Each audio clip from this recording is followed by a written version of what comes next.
Hi, this is Dennis Gage, and welcome to another episode of My Classic Car.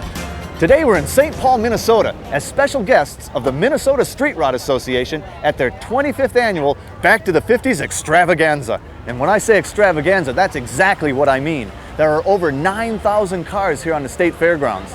And joining us now is the president of the Minnesota Street Rod Association, Bob Bruce. Bob, hi, Dennis. What a show! It's a big one. It's a monster. How did this thing all start? One of the guys at the club tried to impress his girlfriend. I bet he got the girl. He did. It's an all-volunteer show? There's a 1,904-hour shift, and it's all volunteer, plus whatever the board members do, and they do that all year long. And this year, how many cars do you think you'll have here when the final count's done? We're hoping for about 9,500. It'll be over 9,000 something. And it's your biggest year ever? Oh yeah, we're 8,500 last year. Well, it's such a unique setting. I mean, it's a fairgrounds, but it feels like a small town. And you've just taken over. Exactly, that's exactly what it is. We've got the streets, we've got the buildings, the food concessions. Yeah, I feel like I'm just strolling down the boulevard here. Exactly. Now, how big is the fairgrounds itself? 320 acres. And you probably use all of it. Every nook and cranny, there's cars.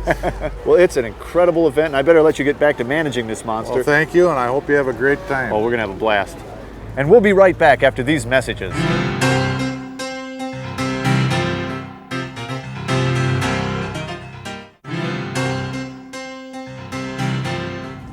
Welcome back to My Classic Car and the Back to the 50s show here in St. Paul, Minnesota.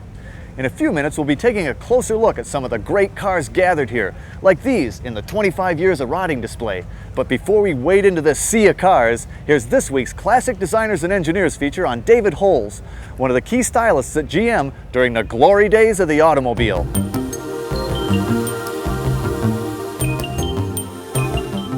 The minute I understood what I was looking at, a car was the thing that I enjoyed the most. It was really the only profession I ever wanted to be in.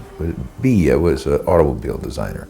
I didn't know how you did it then or how you got a job doing that, but I knew that's what I wanted to do. I ended up going to Michigan State in 1948 there. They started a course that they called industrial design. When I graduated, I got a job with General Motors, which I was just delighted. My first assignment was Cadillac Studio. Dave's a good friend of mine, and I love the guy. Plus, he's a very talented designer. I worked with him practically his whole career, my whole career at GM. It was great fun watching Mr. Earl come in and how he got what he wanted. Mr. Earl wanted to start a special automobile with a Cadillac convertible that had a wraparound windshield like his LeSabre show car. So the first car that I worked on was the 53 Cadillac Eldorado. Yeah, some of his sketches are wonderful. I still have some of his sketches because he really had a feel for the lines and the flair and the design. Had a lot to do with the Cadillac, for example. I did a lot in the 58, but the 59 was the one that I influenced the most. I did the majority of that car, especially those big fins. Although I'm most known for that design of that 59 Cadillac, it isn't necessarily the one that I liked the best. The 60 Cadillac I liked more. He was instrumental in the second generation Riviera, which looks like Holls. It just looks like Holls. It has that fine, well executed, but fast looking. They were really fun to work on, classy cars. And the other ones that I worked on Chevrolet that I enjoyed were the Corvettes, 63 and the 68s, and those wonderful Camaros. My favorite was the 70 Camaro with the open mouth, the Rally Sport job. That was a great car. The 1970 Chevelle with a 454 engine. That was nice. Design, for me, has always been a team effort. You relied very heavily on good clay modelers. Same with engineers. Good engineers that worked well with designers were rare. Same thing with general managers, the guys that headed the divisions. It's a team effort, and Bill Mitchell would notice that if you worked well with other people. I was much closer to Bill Mitchell's design philosophy than Harley Earl's. All these young fellows that he had running the studios, we all had some of that feeling. And so I think that's why the designs of the 60s were so much cleaner and more elegant than the designs of the 50s. It's what we really wanted to do. I worked at Opel from 1970 until 1974. I did a second generation Monta, and we started the Opel Senator, which is the first big Opel sedan over there. And maybe the most fun was the Bitter car. It was a beautiful combination. It had a high-performance Chevrolet Corvette engine in it and a DTO independent rear suspension, which was fabulous. When I returned to GM after working at Opel, the most interesting assignment I had was when I was put in charge of all the advanced studios. I tried to do programs down there that eventually could find their way into production. Two of the cars that we were most proud of, and I know Chuck was proud of them, was the Seville and the Aurora. You can't help but like Dave Holls. He is such a wonderful person, wonderful mind, and a wonderful passion for cars.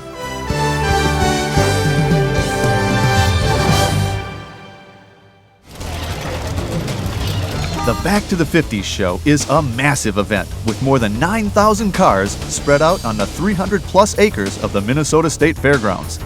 The Minnesota Street Rod Association, which hosts this annual event, was founded in 1967.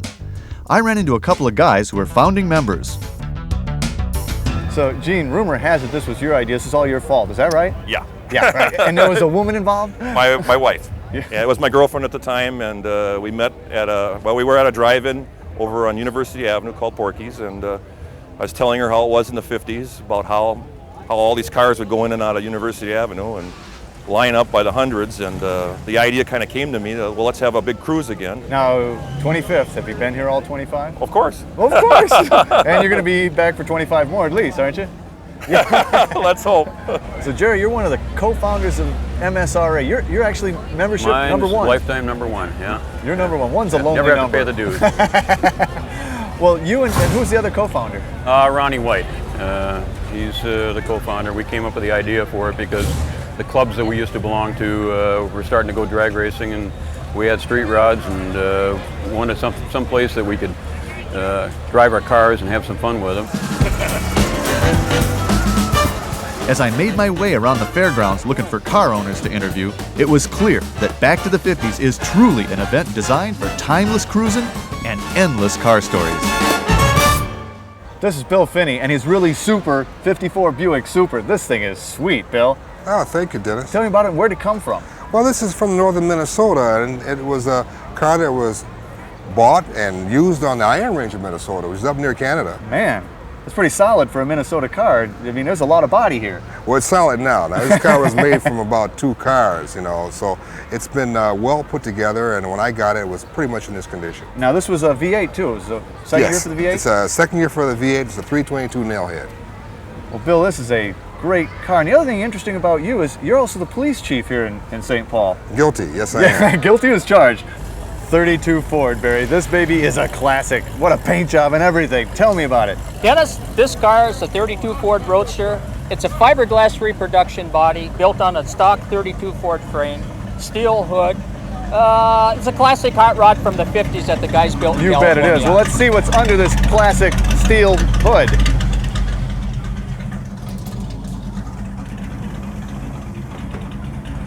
We got a brand new 92 tuned Ford motor out of a Chevrolet Camaro or a Pontiac Z28, 245 horse, stock computer, 26 miles to the gallon, and it just runs like a dream. But it'll flat out fly. It is a fast car. Well, you know, Ray, I've seen just about, or I thought I'd seen just about everything here till I saw this. This is insane. What possessed you to do this? Long winters. Long. A friend of mine needed motor parts, and we had this thing laying around, so we decided to do something with it. So it's a 60 Cushman? It's a 1960 truckster.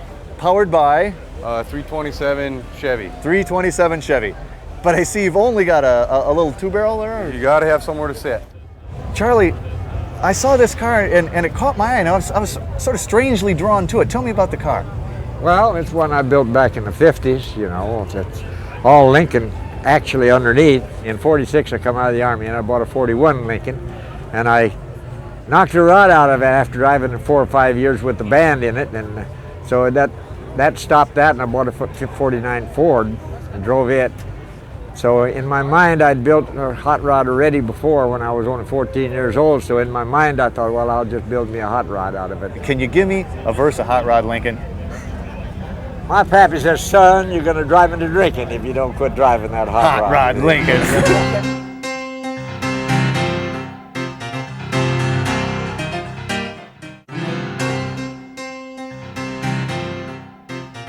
Well, we're here today in Mid-Michigan Motorplex with muscle car tuning experts Bob and Dan with Dan's 71 GTO Judge.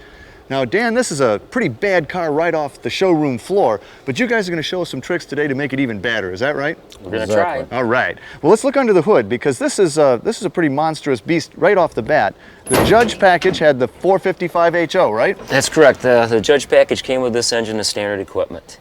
And you've made a very few modifications to it. It's pretty stock, except for what? Basically, the only thing I've changed is the exhaust system. Now, what was this rated at coming off the showroom floor? Stock for 71, it was rated at 335 horsepower gross and then 310 net.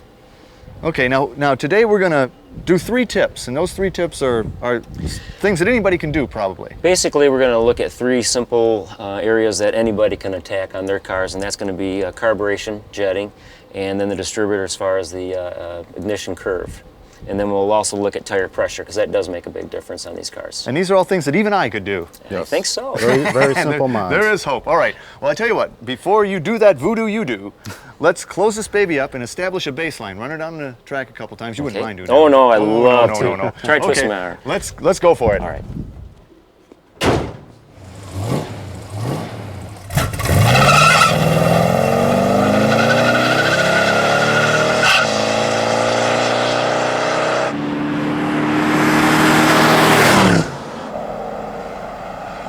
.68. That's not bad, though. No, not bad. But you guys will fix that. It'll get better. It'll get better. Look good, Dan. It wasn't too bad, actually, considering weather conditions. Yeah, this isn't the best. Well, we got low barometer and high humidity. It's not the best for any kind of car as far as being on the drag strip is concerned. Well, what do you want to do first? Something simple and easy. Well, we had some tire spin out there, so I think what we want to do is play with the tire pressure first and see when we get out of a stock combination. Okay.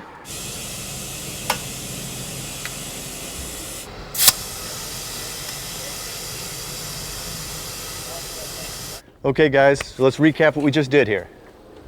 Well, basically we were playing with the tire pressures. We brought the front up to 50 for sake of rolling resistance, but mainly the important part is the rear tires. We brought them up to 45 pounds for better traction. Okay, and Bob, you were saying that you also run with, what, a full tank of gas? Yes, we run a full tank of gas.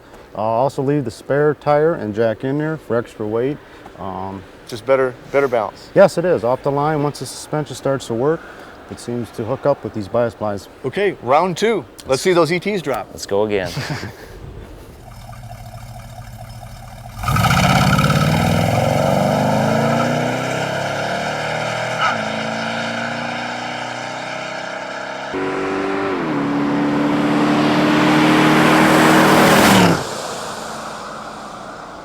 $13.93, $99.02. That's better. That's a lot better. Oh yeah. Oh yeah, it's going to come down to.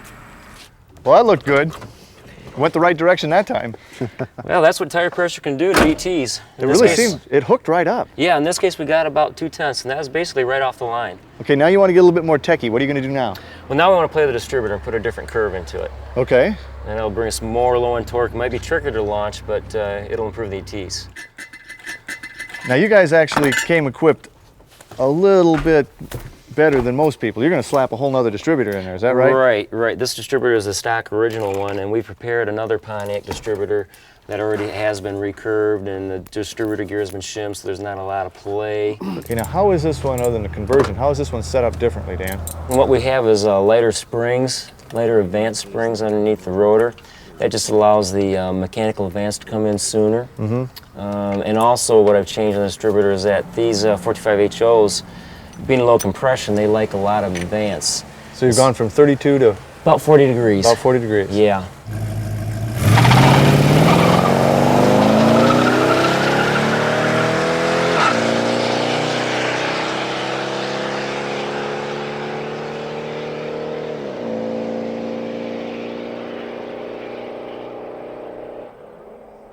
That was strong. 1385, 99.95. Yeah, the car was a lot responsive. You could hear it. Almost a mile an hour faster, 8/10. Yep. Okay, guys, third run was the best yet. Not now bad. it's carburetor time. Yes, it is. Let's just hope we keep on going in the right direction. All right, we're going to perform some fairly major surgery here, or minor surgery? That's really this is not too outpatient bad. stuff, right? Exactly. Okay. It's really not all that hard. I know it intimidates a lot of people. Down here are the jets, and stock for this 7145 HO are 74 jets. In other words, the orifice in the jet is 74 thousandths. And you're going to go to a larger... We're going to go up only 2 sizes to a 76. Ready to go back on. Oh, line me up with that stud bit. Oh, I guess I got it right on. Round 4. We're going for 100, Dan. That's a good goal.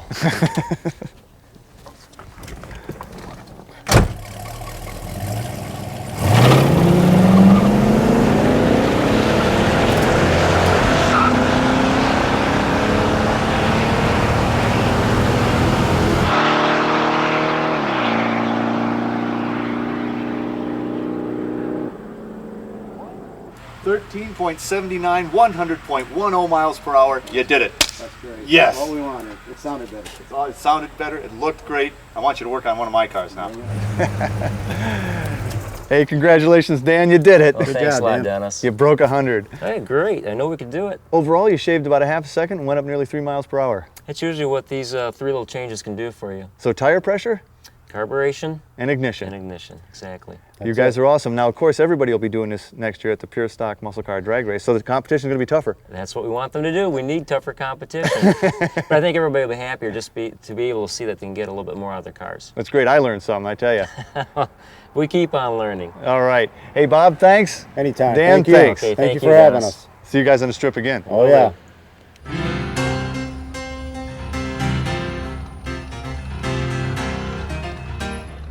Denny, have you been keeping your room clean? Well, no, not like I should, I'm sure. I'm very disappointed in you, I'm sorry, young Mom. man. I won't let it happen again. Your I'll try father better. and I are not pleased. Really, I'm sorry. This back to the 50s thing is unbelievable. I ran into my parents, Rose and CP. I'm having a Michael J. Fox moment. But seriously, folks, these aren't my parents. They are... Aaron Apel. And Laura Wildenberg. From... Menominee, Wisconsin. Is this a great show or what? Really great Oh, show. it's wonderful. Thanks for playing along. Thank you. Unfortunately, we've come to the end of a show. Our thanks to the Minnesota Street Rod Association and all the car owners for showing us such a great time in St. Paul.